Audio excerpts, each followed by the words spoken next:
here's my pause for a very thoughtful analysis of this sitcom pilot.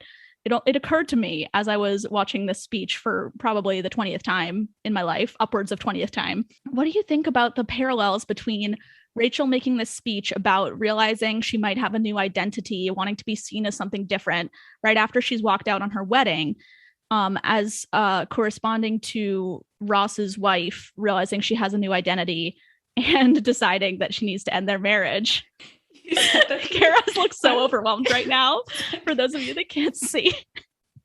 I didn't think that's where you were going to go with that. So I warned you I was about to give some thoughtful analysis. Yeah, no, I don't know. I feel like that is thoughtful, and it is something I wouldn't have thought of ever. Well, it occurred to me because as she was making this speech, I was listening to it and I was like, this sounds like a coming out speech, honestly. Yeah. Okay. Yeah, I do see what you're saying there, which is then funny, seeing as she's Ross's main love interest. Yeah, that's why I was like, oh, I wonder if they intended that. Like, I don't know if they really did, because it's supposed to just be funny and whatever. But I'm like, that's kind of interesting.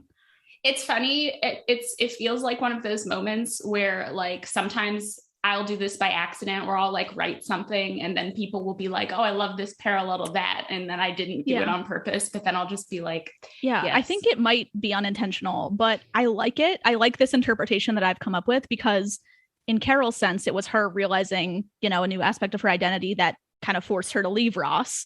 But in Rachel's case, it's her realizing a new aspect of her identity that ends up making her, beginning her love journey with Ross and realizing that they are perfect to end up together 10 years later, because she's moving away from, she's not realizing a new sexuality, but she is realizing she's not interested in just these shallow things. I need to date this rich guy who's a dentist, even though I'm not attracted to him and I don't like him at all.